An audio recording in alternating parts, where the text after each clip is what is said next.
Joliba TV News filɛbaw ani radio Joliba lamɛnbaw an b'aw fo dantɛ foli min na aw minnu sigilen bɛ k'an filɛ aw minnu bɛ k'an lamɛn radio Joliba fiɲɛsiraw kan an b'a fɔ ɲɛna aw ni ɲankuma aw bisimila kunnafoni gafew olu lakali kɛnɛ ka gafe minnu bɛ lakali aw ye don o don ntɛnɛn fo ka se jumadonyaw ma nin waati in na min ye kunnafoni sɛbɛnw ye a bɛ kuma jamana kunnafoniw de kan an y'a kanu ka ye nin kɛnɛ ka limanaw walasa ka gafe ninnu lakali aw ye an ka bamanankan in na walasa a bɛ se ka faamuya sɔrɔ jamana kunnafoni la cogo min na an sigira kɛnɛ kan an b'aw fo dantɛ foli min na bi ye ntɛnɛn ye min ye utukalo tubakalo tile filanan san 2021 an b'a fɔ na aw bisimila kunnafoni sɛbɛn olu lakali kɛnɛ kan ka jira k'a fɔ gafew kuma bɛ kosɛbɛ bi min ye premier ministre Choguel Kokala Mayiga ale ye laseli min kɛ an ka député ladegew n'o ye CNT maaw olu ɲɛma juma tɛmɛnen kunnafoni sɛbɛn y'u da don a la an bɛna kuma kan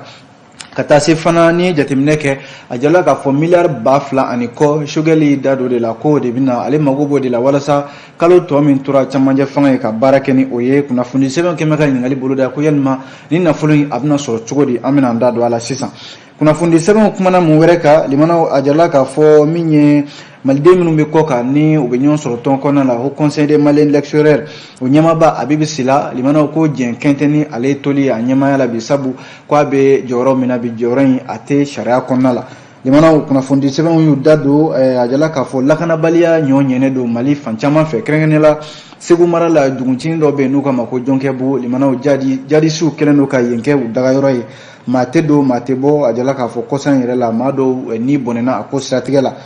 ni ye jateminɛ kɛ lakɔli karamɔgɔw ni minisiri min bɛ yen ni u bɛ kalanko kunna limanaw halisa k'u bɛ ka ɲɔgɔn sama kɛ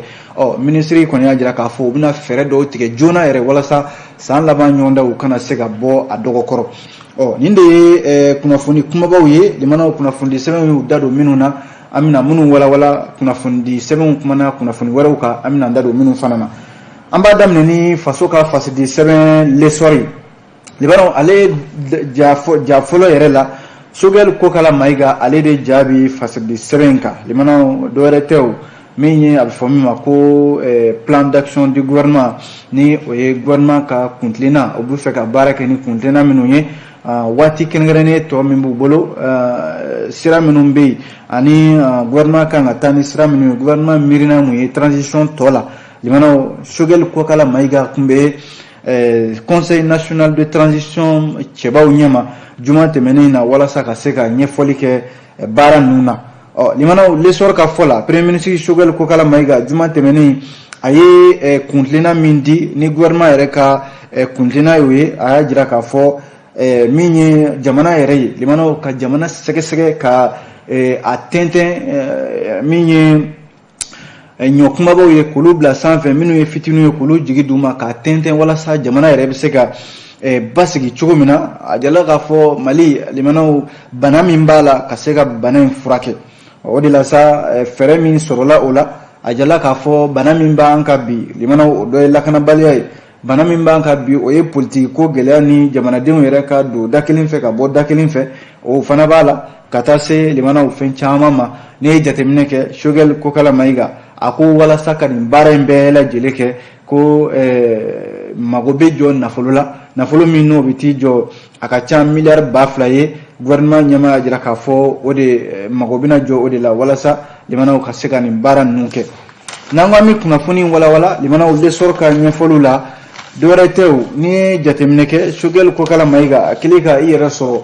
CNT maaw ɲɛma a ka kuntilenna gouvernement ka kuntilenna ye mun ye transition tɔ baara la ka se ka o ɲɛfɔ yɔrɔ n'i ye jateminɛ kɛ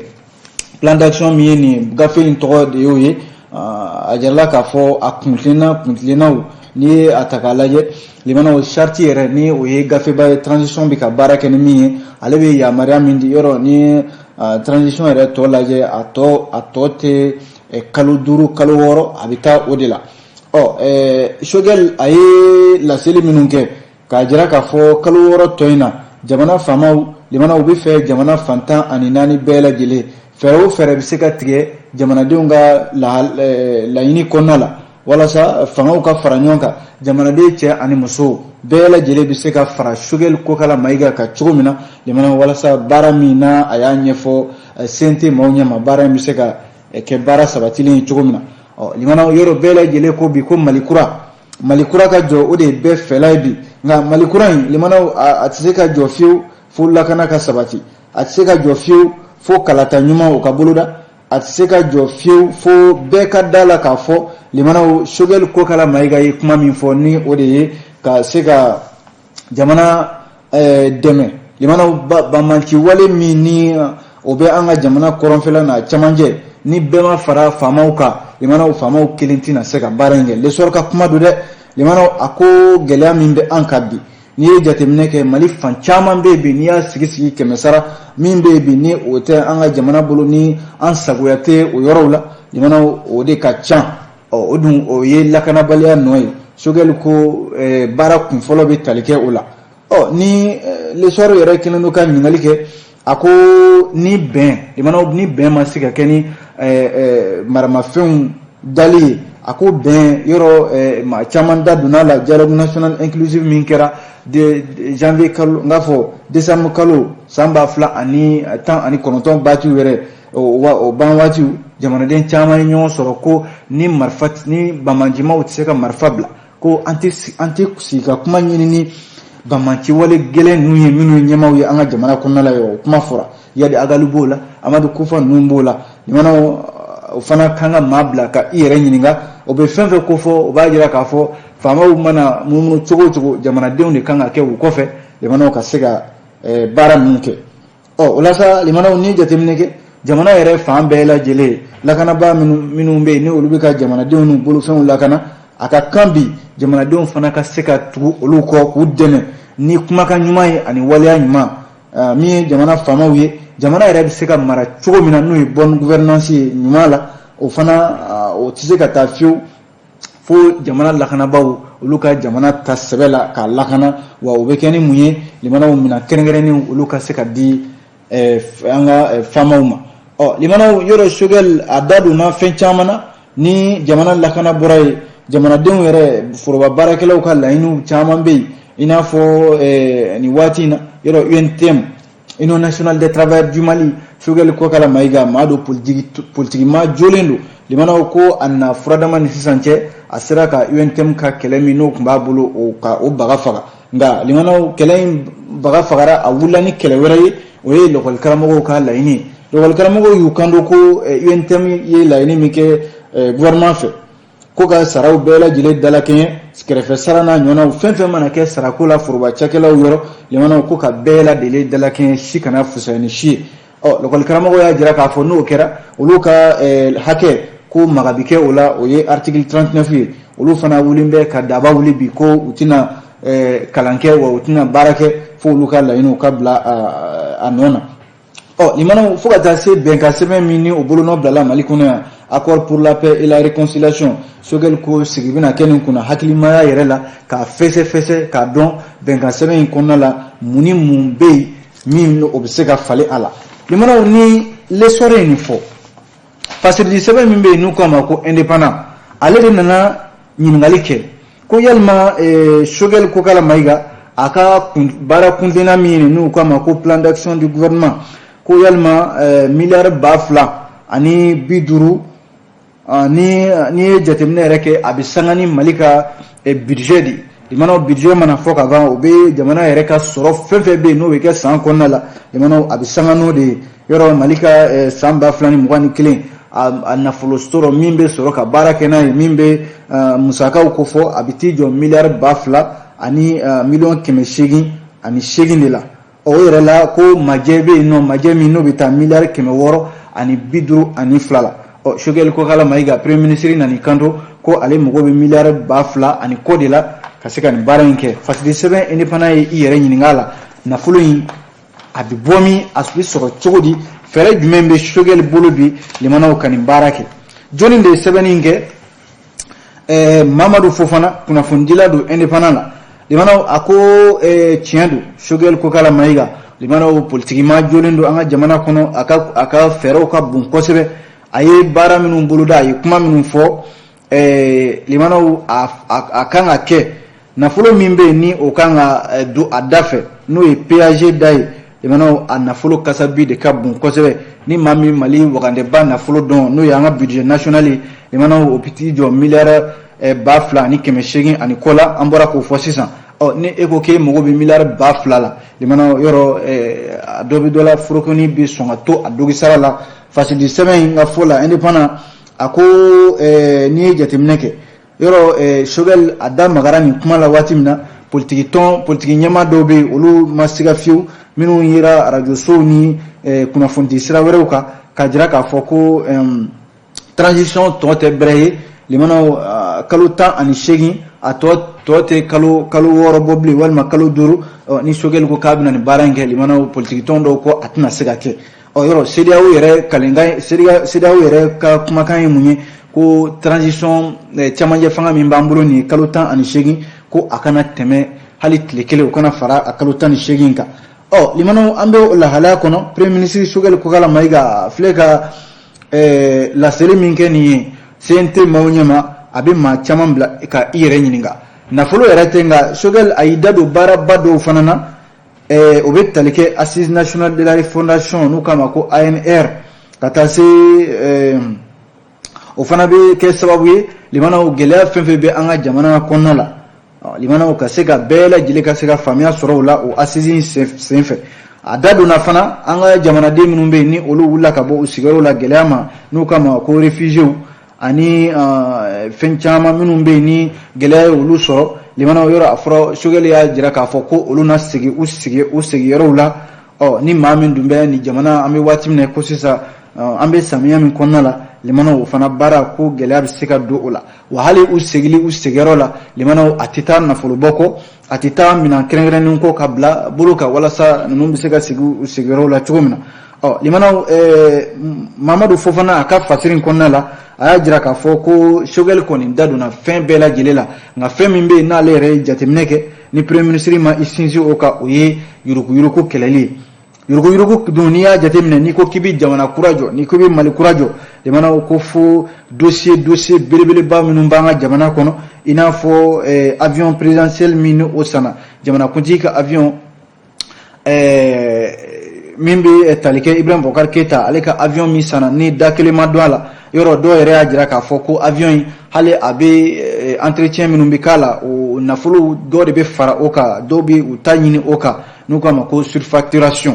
ka taa se limanaw Ibrahim Bokar Keita kelen ka waati la engrais dɔw yera an ka jamana kɔnɔ yan n'o ye engrais feerelatiw ye ka taa se minɛn minnu bɛ yen ni o ye finitigiw ka minɛnw ye limanaw maaw kun jigi dan bɛ minɛn minnu kan ni dɔw taara tɔgɔ yɛrɛ da o la ko blindé en carton o tɛ blindé cartonnamaw ye wa walasa limanaw nin bɛɛ lajɛlen ye laɲiniw ye minnu ye dossier belebelebaw ye limanaw magama kɛ minnu na fɔlɔ Choguel ko ka Mali kura jɔtɔ don ninnu dun ye dossier belebelebaw ye limanaw minnu ni maga kan ka kɛw la ni jamana kura n'o o kan ka jɔ ka fara o kan limanaw ni jateminɛ kɛ coronavirus bana ale nafolo caman donna a fana da fɛ miliyari caman jamanaden kelen-kelenna de bɛ ka i yɛrɛ ɲininka bi o nafolo ninnu limanaw o fana taara min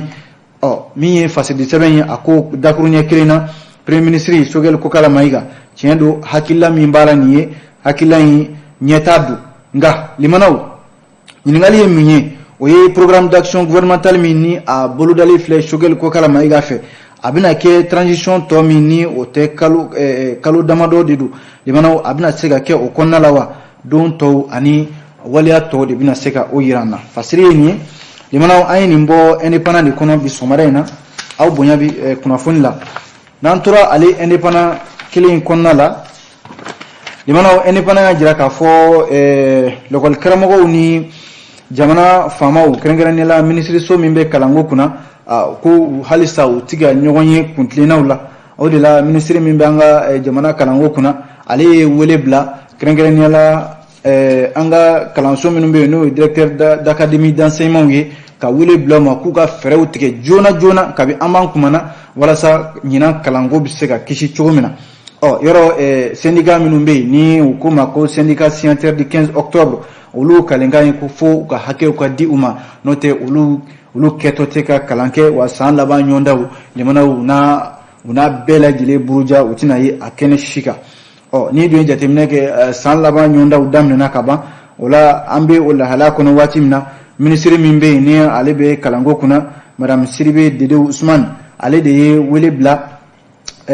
académie ɲɛmaw ma minnu b'an ka jamana kɔnɔ k'u ka fɛɛrɛw tigɛ joona fɛɛrɛ fɛn fɛn bɛ yen n'o bɛ se ka ɲina kalanko kisi cogo min na sabu jamanadenw ye danaya min da ale ka jamanaw danaya in kana na taa falen ka kɛ jigiwaro ye o de la bi minisiri ye wele min bila dɔwɛrɛ tɛ dɛ jamanaw ko académie d'enseignement ɲɛmaw u ka fɛɛrɛ tigɛ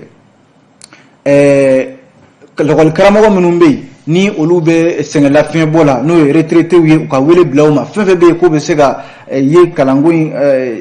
examen kɔlɔsili la u ka wele ka na ka wele bila fana kɛnyɛrɛye lakɔli karamɔgɔw ma olu fana ka na u ka fara minisiriso in kan u ka se ka san laban ɲɔgɔndanw u kɔlɔsi walasa limanaw ana fɛn fɛn bɛ yen ko e de bɛ sɔn ka i sen don nin ko la limanaw minisiri ko a bɛɛ ka wele wa u tɔgɔw yɛrɛ ka di joona walasa san laban ɲɔgɔndaw sabu waati korona ka ban ni dun ye jateminɛ kɛ san laban ɲɔgɔnda minnu ni olu bɛ senna a jala k'a fɔ bi ntɛnɛn utukalo tile 2 ɲɔgɔnda min bɛ yen ni u k'a ma ko BT limanaw o daminɛna defu yɔrɔ o bilalen n'o ka utukalo tile 16 natɔ in min ye baccalauréat ye ani EFM o fana kan ka daminɛ utukalo tile 23 natɔ in o yɔrɔ waati korona ka ban minisiri ka laɲini de ye nin kuma ye nin ye limanaw an ye nin bɔ l'indépendant de kɔnɔ sɔgɔmada in na aw bonya b'a la n'an tora fasidi sɛbɛnw lakali la an bɛ don fasidi sɛbɛn min kɔnɔ u k'a ma ko indicateur du renouveau limanaw indicateur kumana dɛ a jala k'a fɔ ko sanba dɔ nana limanaw sibiri tɛmɛnen Bamako ya ko san ye tiɲɛni ba de kɛ walasa sigida damadɔ bɛ yen san a ye tiɲɛni kɛ yen nɔ a jala k'a fɔ maa kelen yɛrɛ n'i tora la min ye maa wɔɔrɔ ye olu jogina du sigiyɔrɔma 29 ɲɔgɔnna limanaw sanji ye gɛlɛya don olu kunna wa u ka bololafɛnw caman bɛ yen o taara sanji taara n'o ye walasa tiɲɛni ninnu a kɛra nin cogoya de la a jala k'a fɔ kalabankura misiri minnu kama ko misiri bulama ko du wɔɔrɔ bɛ yen limanaw a jala k'a fɔ yen nɔ du wɔɔrɔ bɛ yen olu bolofɛnw caman bɛ yen sanji taara ni o ye ka taa se 30 mètres ɲamakɔrɔ pont tordi ale kɛrɛfɛla la ko du 2 bɛ yen nɔ ko olu yɛrɛ ka bolimafɛn dɔ bɛ yen n'o ye mobili dɔ ye ji taara ni o ye ka taa se kalaban pont tordi BNDA ɲamakɔrɔ o fanfɛla la ko du 12 bɛ yen limanaw ko olu ka bololafɛnw caman fana sanji taara n'o ye ka taa se commissariat de police 9e arrondissement Sɛbɛnikɔrɔ du 1 bɛ yen olu fana tiɲɛni donna olu kunna olu bololafɛn caman sanji taara n'o ye ka taa se falajɛ fana a jala k'a fɔ hôtel ananas du 1 bɛ yen ani mobili 4 ko ji taara ni olu ye fo ka taa se senu logo kan a jala k'a fɔ ko du 2 bɛ yen limanaw olu fana sanji ye tiɲɛni don olu kunna Dawudabugu maa kelen ko o fatura yen nɔ sanji sababu la Torokɔrɔbugu maa kelen o jogina yen nɔ o yɛrɛ o kun bɛna to ji la min ye Jalakɔrɔbugu min bɛ tali kɛ du caman bɛ yen limanaw ko ji donna olu fana kan min ye maa 5 ye u y'olu salo ka bɔ ji la ka taa ni olu ye dɔgɔtɔrɔso la walasa u bɛ se ka furakɛ cogo min na min ye commissariat de police 13e arrondissement limanaw min filɛ nin Yirimajɔ a jarala k'a fɔ ko ji donna olu fana kan olu fana yen nɔ ko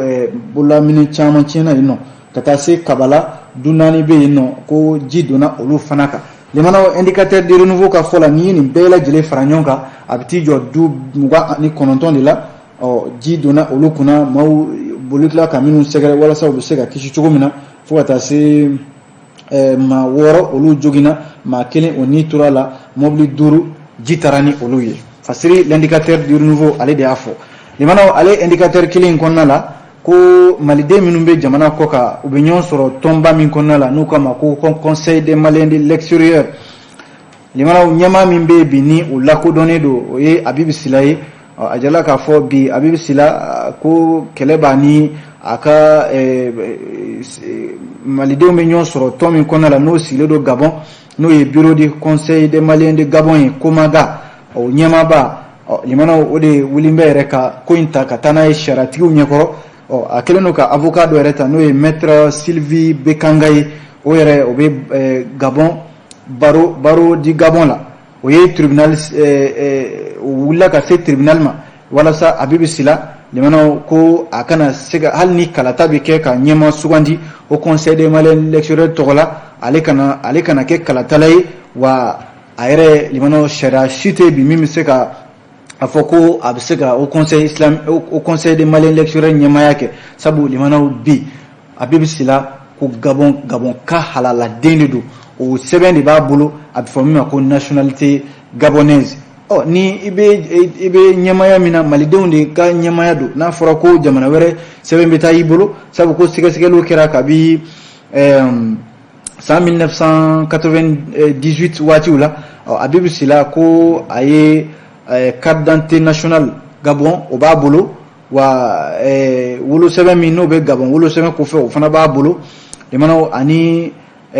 jugement supplétif san 1997 mi abibu sila ayota sharata yamaria fiu abibu sila akato au conseil des maliens des lectureurs au nyamayala o de la bi nunu wulimba no fe bureau du conseil malien de Gabon olu wulimba no fe bi ko fo akabo nyamayena sabu ko aye assemblée doke janvier kalo samba fla ni mugani kilin temene yere o tletan o de senfe ko ya yere sigi imano o sigilin sefe ama keni ma to ka jen aye assemblée koninge mamin kunba kene kayno Abu Draman Kulubali ani Amara Jara nukama ko arapo chombo ulu kumba kene kay kulu jenana ka sorodun limano Abib Silayo o kalata minke akera ina fo aya yere sigi ulu tina jeni uyi mayni limano indicateur de ni fobi au bunya be kuna funla nambura indicateur de renouveau kono ami do face de 7 kono kama ko les échos wele écho alekmana limana eko ka kumala bi ajala ka fo dugunchini mimbe nabe segu marala nukama ko dlonke bugu dlonke bugu limana ko jadisu kemaka dlonke bugu munu bi mate do mate bo wa tinyoya do erekira alamsa temene uni dugude uni nyonche je kalo tlemwa ani kononton temene akira sababu limana minye ma damadoye uluf ni bonena ma damado fana ulu jogina wa mi uka bagan yi jadi sutarani ulu do fana yi ni duguin laje ukama ko dlonke bugu yamana afene dura commune la nyono marala wala sa nege kan nani dugu jada yere wati foka na bla nege kan tan ani kele wati ula ko ni jadimanu ni duguden be nyogona yamana marfachiu ni nyogon faga ulu de kumba ako stratégie nuna wala sa mamunu jogina facilité seben ya jira ka fo ulu do yere tara ma fla nyona ulu tara ka tanu dugabugu wala sa ulu bise ka frake tugumina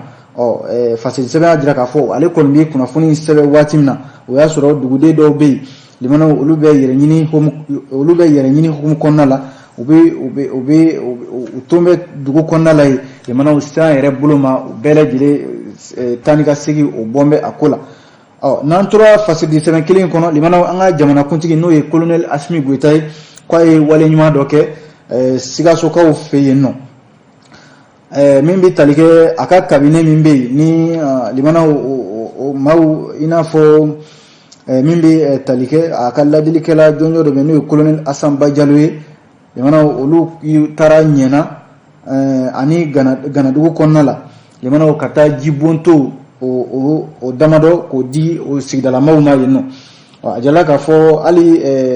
kamin flene no be cheba trawre togola kenedugu emana ko jibonto do fana glala yeno ka di o mako fole numa fourager mieni ajala ka fo dude minumbe ina fo misabugu ani kan cheba fukata se ganadugu konala chamambe emana kumbe jiko gelala kuni na ke sawi ka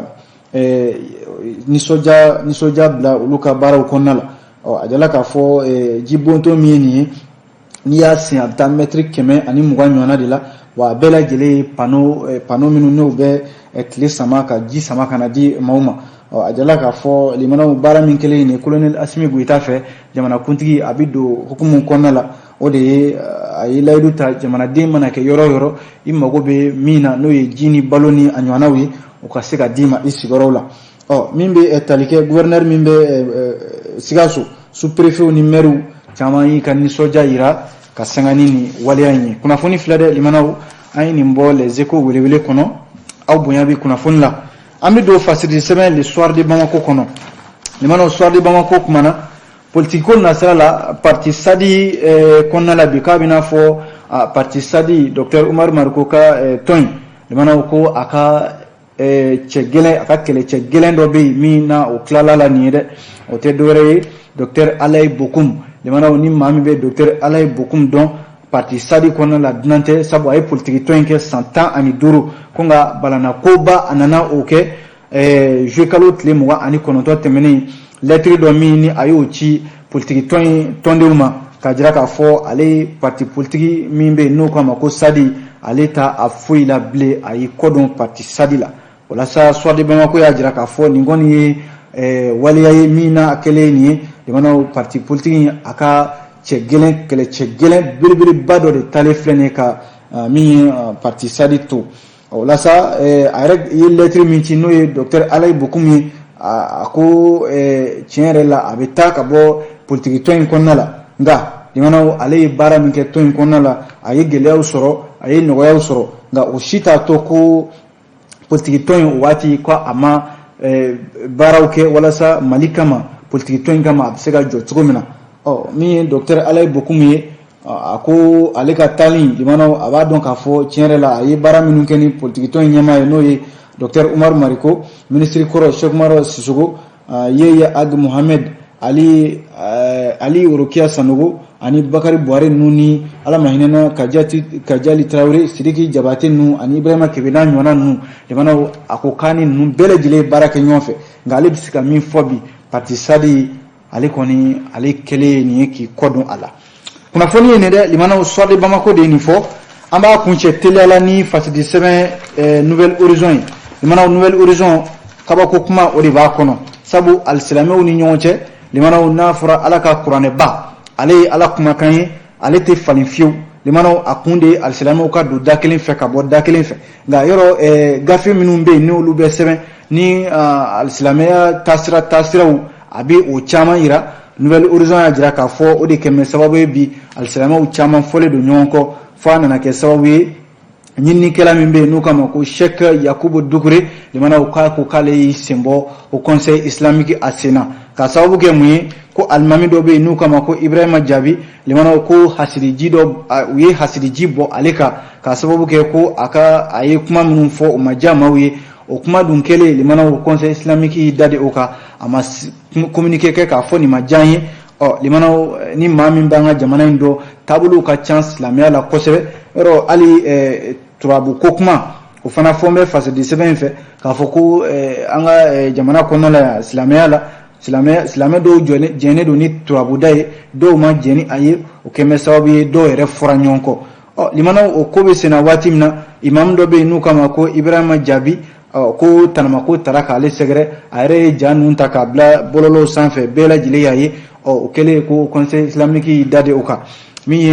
nyinni kelen Sheikh Yakubu Dukure ako waliyan o seka ben ale kon bi sembo au conseil islamique sina folo yani basigi bisekan nouvelle horizon de nifo limana ambe kuna foni blani kaya asira ka min lakali awye bi oyeni ka ubele jire fo ka ubarkada amba fo akambe anywana warema